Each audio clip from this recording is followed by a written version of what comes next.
year 2017 will definitely go down as history in the Turks and Caicos Islands. It was the first time that we were experiencing two major storms within just weeks apart. And it was also the first time the Turks and Caicos Islands was impacted by a Category 5.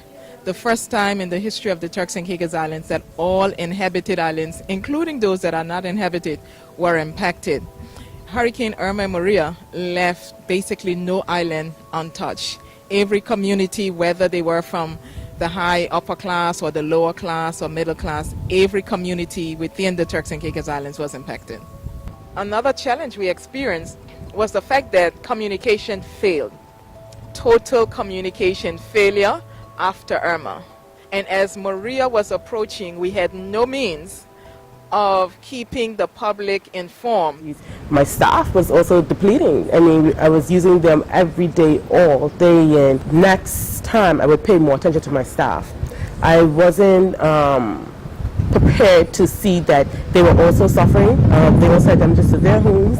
They're coming out with me every day to make sure everyone else was safe and taken care of, but they weren't. And psychosocially, mentally, they were just very exhausted, very overwhelmed, very withdrawn, and I put more pressure on them, not realizing that I was actually doing more harm than I was doing good. We had an issue in 2017 with Hurricane Maria, whereby we had an issue of rapid intensification, and as a result, the information going out was delayed because the system developed very rapidly within a short space of time. We had to go over trees, go over landslides, areas that were flooded, so it would take a lot of time.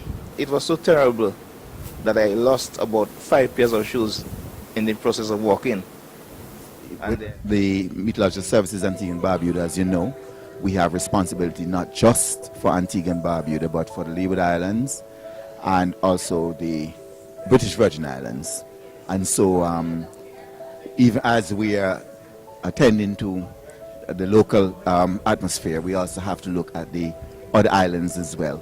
It really wasn't easy having to deal with a storm or hurricane 1 week, and a few days after you have to deal with another one and then another one.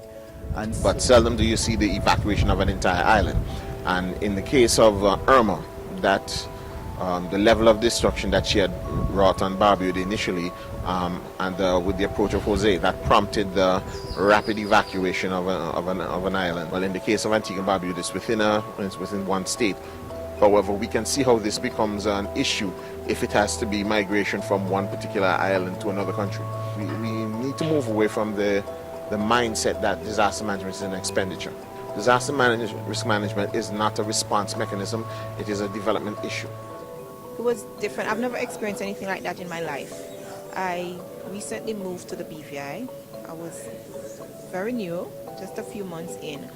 And so we packed up our office as we were instructed, but the thing is, there was, to me, no urgency placed on it because I think persons were expecting that a storm was going to come and it was going to pass and you would probably have some damages, but not too much. Their houses, all the houses around were gone, the roofs were gone, the windows. So it was a new reality. It was a new immediate reality that you had to embrace. You didn't have a choice. You didn't have time to change or to think about it. You just had to embrace the fact that you now had to live with several persons that you didn't know, you have never met before.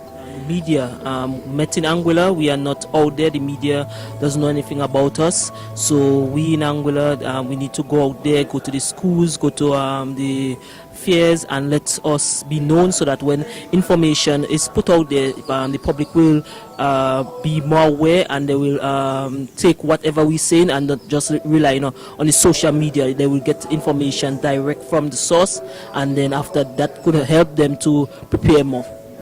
Difficult, and 2017 was an exhausting season of the disaster management, and we were hoping, praying that we don't have a repeat for 2018. But I think my biggest fear at this point is that it will not take something of the magnitude of Irma to cause damage, knowing that we're already compromised. So preparedness for 2018 hurricane season needs to be stepped up. It needs to be given the seriousness of the mind of what had went on in 2017, and people must be cognizant of the fact that it will not take another Irma to cause destruction.